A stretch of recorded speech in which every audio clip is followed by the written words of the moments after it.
Hey, chess fans. This is a game between Igor Ivanov and Vitaly Zaltsman from 1983 in New York. This was actually before Igor became a Canadian citizen, but once he became a Canadian citizen, he was a very important member of the chess community here in Canada. Please like and subscribe if you'd like more Canadian content. All the commentary is from the novice perspective, so to help you novice players with your game. All right, so we're gonna go through the moves, the opening moves here. This is a ready gambit, but it was declined, so he didn't take the pawn. And now we've gone into a queen's gambit declined. So go through these opening moves fairly quickly. I want to get to a interesting point. I, uh, I wanted to take a look at this move here. Bishop takes knight. So when a lot of times when the trade is made, bishop for a knight, there has to be some thinking gone into it. Why do you trade a bishop versus knight? In this position, I'm looking at this thinking, I think he traded his bishop for his knight because this position is starting to look a little bit blocked because of these pawns. And because of that, bishops are generally better in really open positions. So after lots of pawns have been traded. So I think that was the idea. It was looking to be a little bit blocked, and you can see after here now all of these pawns are blocked, and I think that Vitali, after seeing this, decides to say, okay, well, I want to get rid of your knight because the position is blocked. So it's just a general rule that blocked positions generally favor knights, and open positions generally favor for bishops. So you want to look at how many pawns are left on the board, and are they all blocked up? Of course, these are general principles, but not always going to be the case. So it's very important to calculate moves ahead and take a look. All right, so after both pieces or both players got their pieces developed, the opening is over, and you can see that Igor now has two rooks um, doubled up on a semi-open file. So this is always good, right? This is always what you want to aim for. Um, but you can see he's moving kingside pawns forward. So this is very probably making black's king very nervous. Um, okay, so loses a pawn, and now the knight has jumped in to attack the queen. And so this is how Igor deals with that.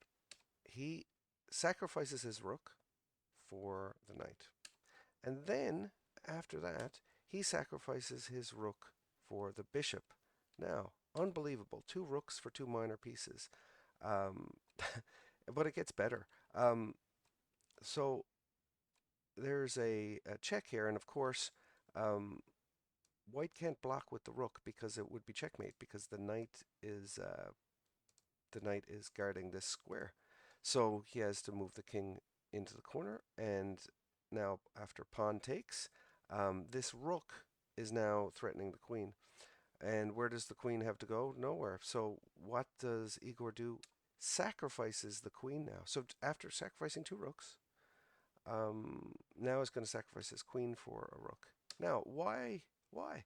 Well, these two pawns, actually, well, these three pawns are connected passed pawns.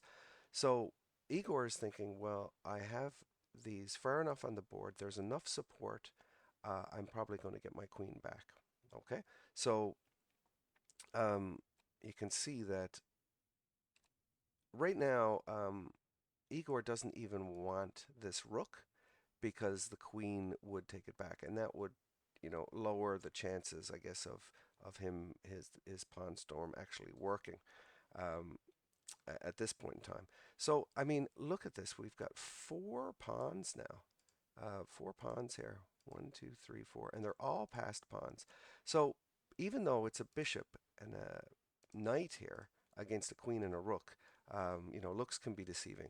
So, you can see now he will take, and that moves the king away from this pawn, and it looks like there's nothing that black can do to prevent uh, white from getting the queen. Now, black still has his own queen. There's still some play on the board here, and he gets to get a piece back. Um, but after this move here, um, uh, Vitaly resigns, and the reason I believe is because after well, white is threatening a checkmate on this square with the queen because you see it's backed up by the knight here. So the only thing that black is going to be able to do to prevent this checkmate would be to come over to this file here, and then that's just going to move the king a little bit further ahead to to help this pawn to go across, and then white's going to have two queens. So Vitaly likely saw all of this and decided to resign.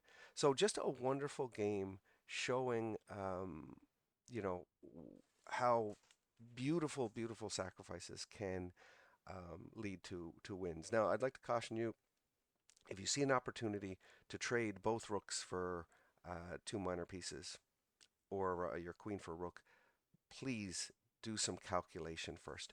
Take a look at the board and see what happens. Always look at your opponent's moves before you make moves yourself.